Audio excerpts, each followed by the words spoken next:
Shalom kekasih Kristus, salam waktunya mengalami terobosan. Hidup yang kita jalani bukan berarti bebas sebebas-bebasnya menurut apa yang kita kehendaki, sekalipun kita diberi kehendak bebas. Tetapi dalam seluruh yang kita lakukan, pada akhirnya kita diminta pertanggungjawaban dari apa yang kita lakukan.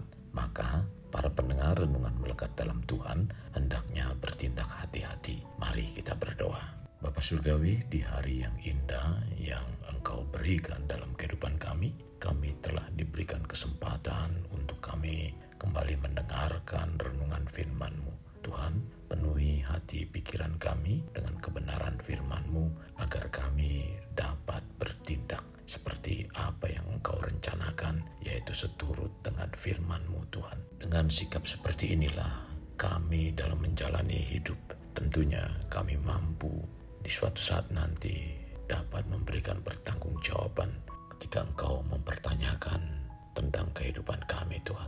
Maka dari itu Tuhan, selama kami hidup, Tuhan tuntun biarlah kehidupan kami berjalan dalam kebenaran firman-Mu, supaya hari demi hari kami dapat membawa kehidupan kami mempermuliakan nama-Mu. Terima kasih Tuhan Yesus, ini doa dan permohonan kami dalam nama Tuhan Yesus kami berdoa. Amin. Melekat dalam Tuhan bertema tanggung jawab. Firman Tuhan terdapat dalam kitab Roma 2 ayat 6, demikian firman-Nya. Ia akan membalas setiap orang menurut perbuatannya. Kekasih Kristus, setiap manusia pada akhir hidupnya saat masuk kekekalan dan menghadap Tuhan akan diminta pertanggungjawaban dari setiap perbuatannya. Sekalipun kita sebagai orang percaya, bukan berarti hidup kita bebas setelah diselamatkan oleh Yesus. Tetapi kita harus dapat memahami dan mengerti tanggung jawab sebagai orang percaya, sehingga menjadi pribadi-pribadi yang bertanggung jawab dalam kehidupan sehari-harinya sesuai dengan firman Tuhan. Kata tanggung jawab dalam Kamus Bahasa Indonesia memiliki arti kesadaran manusia akan tingkah laku atau perbuatannya yang disengaja maupun yang tidak disengaja, atau sikap menerima tugas dengan segala konsekuensinya, kemudian melakukannya dengan setia. Kekasih, saat kita menerima tanggung jawab itu, hendaknya melakukan tanggung jawab tersebut dengan kesadaran penuh. Karena itu merupakan kewajiban dari tugas, di mana itu merupakan beban yang harus dipikul dan dijalankan dengan setia. Alkitab memberikan contoh dari hidup Musa dalam Bilangan 11 ayat 11. Lalu berkatalah Musa kepada Tuhan, "Mengapa kau perlakukan hamba-Mu ini dengan buruk, dan mengapa aku tidak mendapat kasih karunia di mata-Mu, sehingga engkau membebankan kepadaku tanggung jawab atas seluruh bangsa ini?" Jadi tanggung jawab ini penting untuk kita lakukan, karena itu merupakan tugas yang Tuhan berikan pada kita. Apabila kita melihat tanggung jawab dalam diri manusia, pada awal penciptaan sesungguhnya manusia diberi tanggung jawab oleh Tuhan untuk berkuasa mengelola bumi dan memelihara ciptaan Allah yang lain. Tanggung jawab ini hanya diberikan kepada manusia, bukan kepada ciptaan lainnya. Ini berarti manusia mendapat tugas untuk mengatur seluruh alam dan kehidupan di muka bumi ini. Hal ini tertulis dalam kitab Kejadian 1 ayat 28. Kejadian 2 ayat 7-8.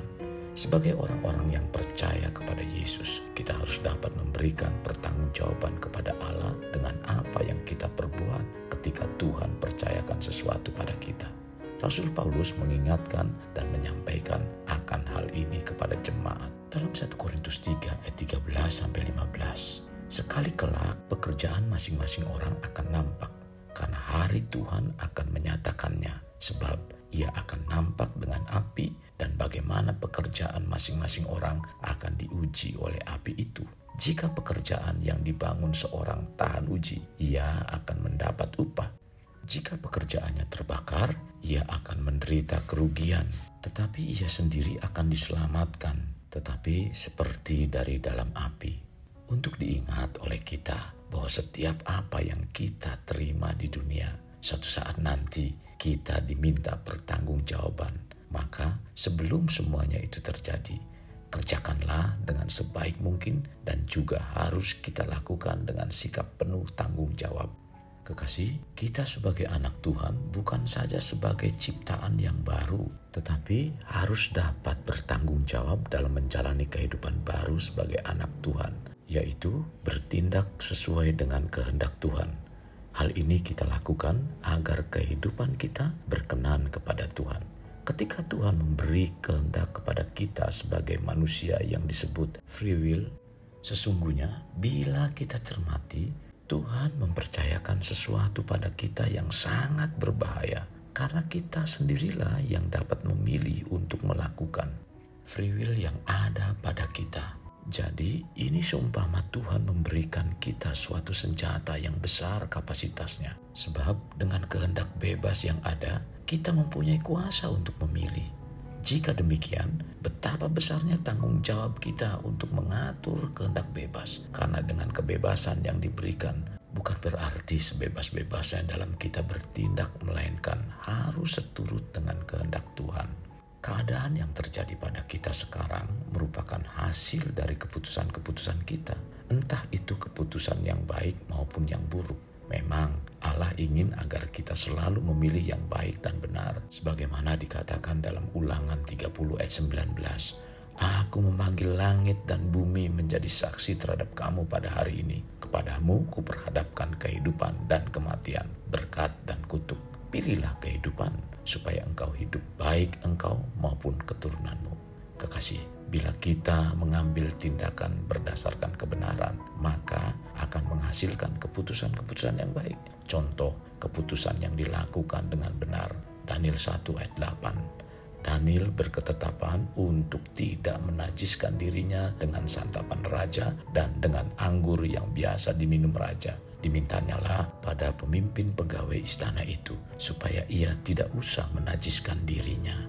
Tetapi jikalau keputusan yang dilakukan tidak berdasarkan hal yang benar dan secara tidak baik, maka hasilnya adalah keputusan-keputusan yang buruk. Contoh keputusan yang dilakukan oleh Saul, di mana Tuhan memberikan perintah agar menumpas habis seluruh musuh dan binatang peliharaannya. Dalam 1 Samuel 15 ayat 9. Tetapi Saul dan rakyat itu menyelamatkan Agag dan kambing domba dan lembu-lembu yang terbaik dan tambun, pula anak domba dan segala yang berharga. Tidak mau mereka menumpas semuanya itu. Tetapi segala hewan yang tidak berharga dan yang buruk, itulah yang ditumpas mereka. Jadi keputusan yang kita ambil merupakan tanggung jawab dari pribadi kita. Kekasih Kristus, kita dalam menjalani kehidupan ini harus memiliki sikap tanggung jawab. Tanggung jawab harus kita lakukan. Entah itu terhadap Tuhan, terhadap diri sendiri, terhadap pekerjaan, terhadap keluarga, terhadap sesama, terhadap gereja, terhadap bangsa dan negara. Itu semua adalah bentuk tanggung jawab kita sebagai anak Tuhan, dan Tuhan menginginkan agar kita melakukannya. Kekasih Kristus, mari kita alami terobosan hidup. Untuk mengalaminya, mulailah dengan mengenal prinsip-prinsip kerajaan Allah serta menjadi warga kerajaan. Mari kita berdoa. Tuhan Yesus, kami naikkan syukur kepadamu Tuhan, dan sungguh sangat bersyukur di mana renungan hari ini mengingatkan dan menegur kami Tuhan, agar kami dalam menjalani kehidupan ini bukan asal kami lakukan, tetapi kami diingatkan untuk melakukannya berdasarkan kebenaran firman-Mu.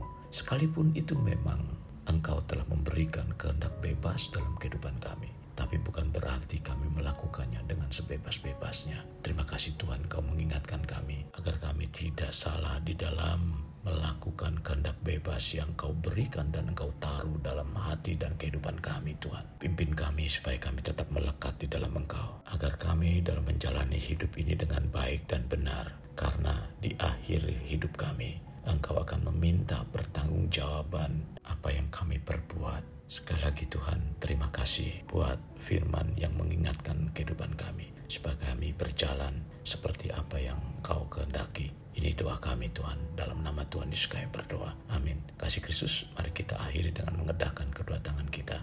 Terimalah anugerah berkat dari Allah Bapa, kasih sayang daripada Yesus Kristus, dan persekutuan dengan Roh Kudus yang mencurahkan berkat secara rohani, berkat secara jasmani, dan berkat secara ekonomi, di mana berkat Abraham, berkat Ishak, berkat Yakub dicurahkan dan dilimpahkan dari saat sekarang sampai Maranatha tiba, dalam nama Tuhan Yesus.